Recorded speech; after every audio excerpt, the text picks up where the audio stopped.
Hey guys, it's Gary Drum, and today I am going to show you how I make what I refer to as Lipton onion soup burgers, but I have a bonus inside there that I'm going to tell you about.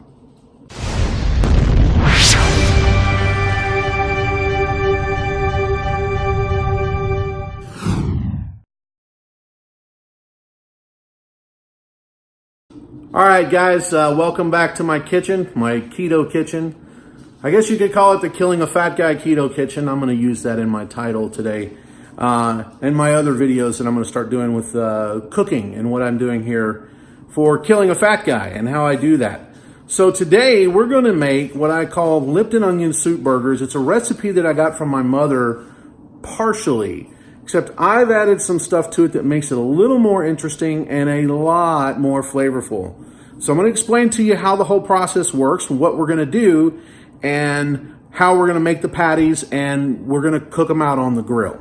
So come on, let's go. All right, so to start off with, I have 3 pounds of 80% lean fresh ground beef. This is just get this at any grocery store. It's really simple. I also have, of course, the Lipton onion soup mix.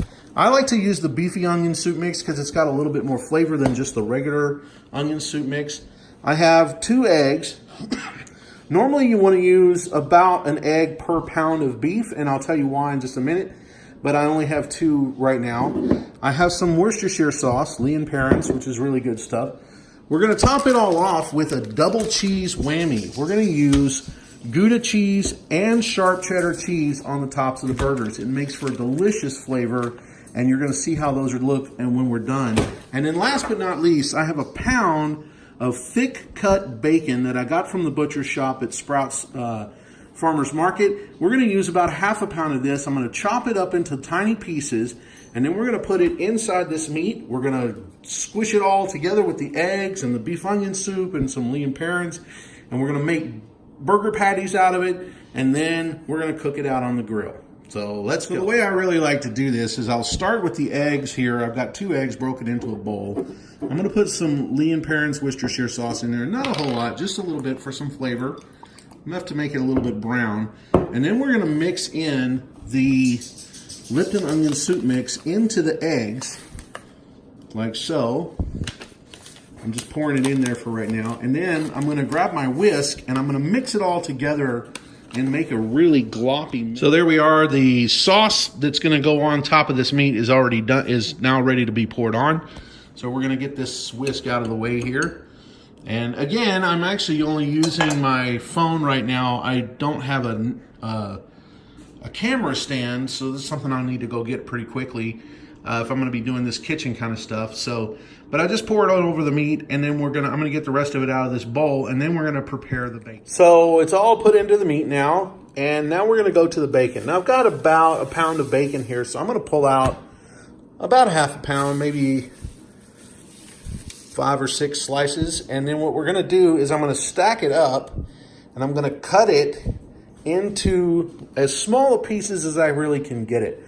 So the way I normally do this is I take my knife and I'll take this stack and I'll cut it in half, and then I'll cut that half long ways, and then I'll dice up the whole piece as I go. So I'll show you how I do that, although it's going to be a little tricky, so I'm going to try to set up the camera so you can see what I'm doing here. So just let me know if this makes any sense to you guys at all.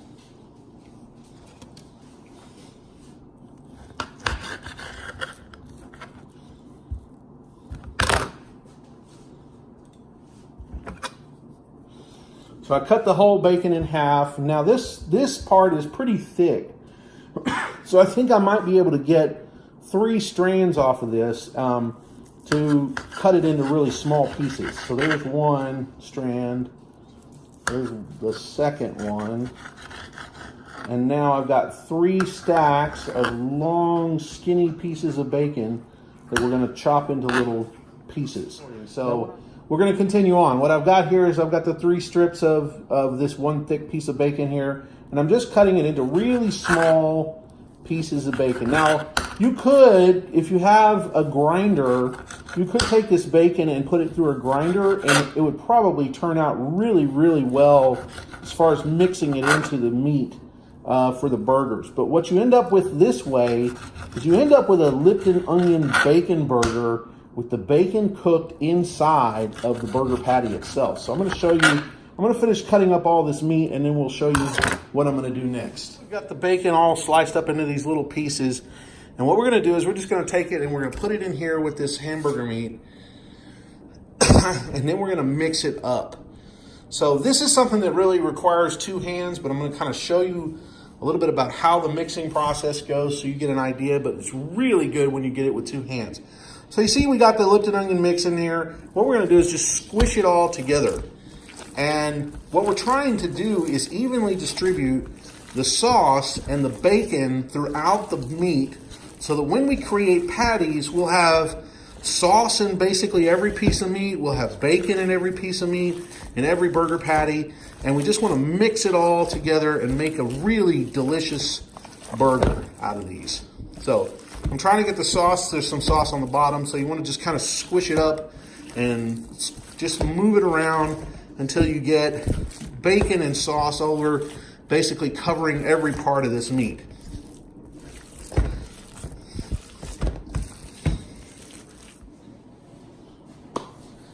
Okay, so now comes everybody's favorite part of making homemade hamburgers.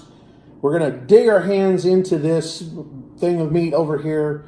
I got a piece of wax paper laid out. I've got an extra sheet of wax paper right here because I know I'm probably gonna get somewhere in the neighborhood of 10, maybe 11 or 12 patties out of this. I should. So the way I like to do this is I've got a pretty good sized hand, but I'll grab a little bit of the meat. And when I want to make sure that I've got some of the bacon in there, and then I'm just going to make it into a little ball. That's not a very good patty, so we're going to add a little more meat to that and make the ball a little bit bigger. And then I'm going to smash it down into a patty shape. And you can see the browns colors that you have on here. That's the Lipton onion soup mix and the eggs and the Worcestershire sauce. And then you got the little pieces of bacon throughout the entire patty. So I'm just going to make up all this meat real quick, and then we'll get ready to put it in the fridge and let it stew for a little bit, and then we'll cook it up tonight and make some hamburgers.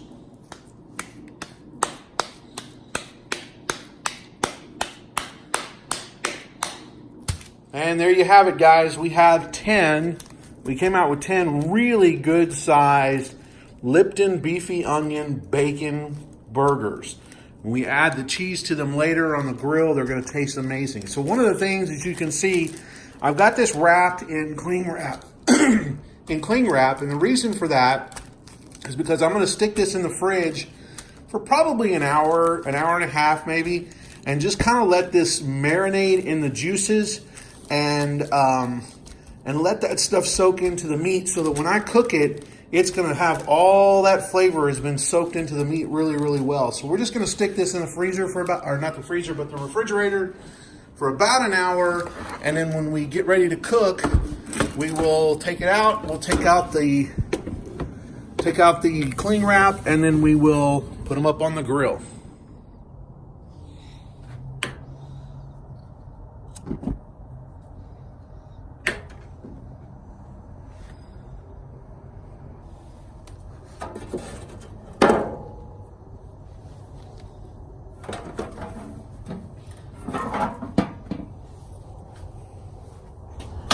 All right, guys, we got the grill warming up. I'm going to give it about 5 minutes to get nice and hot, and then we're going to start putting burgers on the grill.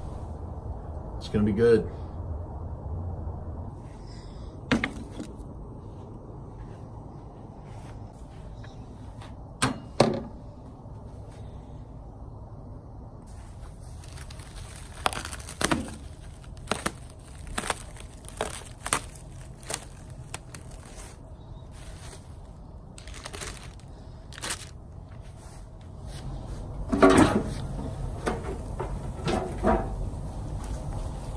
All right, grill's getting nice and hot. So now what we're gonna do is turn the fire down so we don't burn the burgers.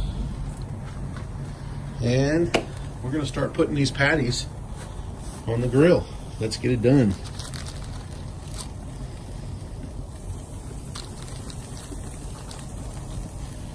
When you put it in the refrigerator, another thing it does is it helps firm up the patties so that they don't come completely apart on you while you're trying to cook. I've got a little bit of stuff in there from the last time I cooked out here, so it's kind of burning that off a little bit. We're going to do 4 right now. And all right, we're going to set a timer for 5 minutes, close the grill, and then we'll come back in 5 minutes and flip the burgers.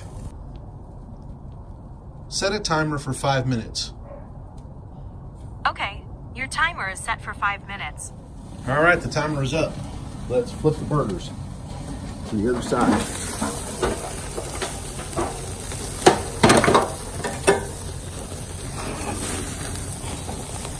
I'll move them around a little bit because there's a lot of flame going on. I don't want them to get burned. So we'll move them around. And still a little raw on the back end here, but don't worry about that because we're going to flip them over again here in a few minutes. So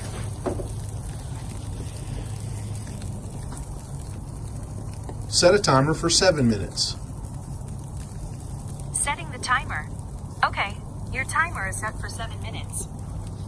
We'll close the lid and let it cook for another 7 minutes, and then we're going to flip them back over, put the cheese on, and we should be good to go. Okay, the 7 minutes is up, so now we're going to pull, we're going to flip the burgers over again, and we're going to put some cheese on them. This is where it gets really fun. Like I told you, that last side was needed a little more cooking time, so what we're going to do is when we flip them over, it'll get that extra cooking time. Look at that, it's falling apart over here. This one's a little bit burned, so I'm going to move it somewhere where it doesn't get quite so much heat. It's burned because that fire just jumps up. Alright. And I think that's it. Alright, so what I'm going to do with the cheese, I just got some sharp cheddar cheese here. I don't have 10 slices, so I'm going to have to double up on one of the Goudas, I think. I'll put some sharp cheddar on first.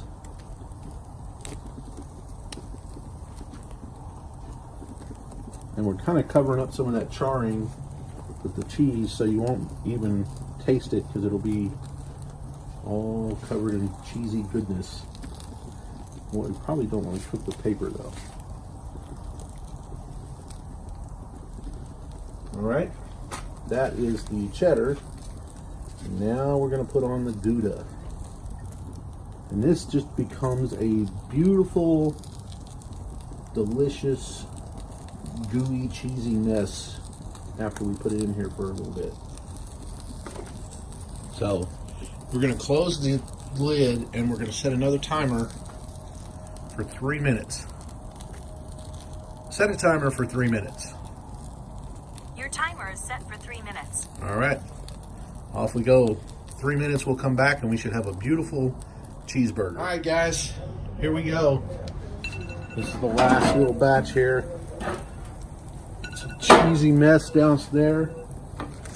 And that's exactly what we want it to do. We want it to turn into a cheesy, delicious, gooey mess.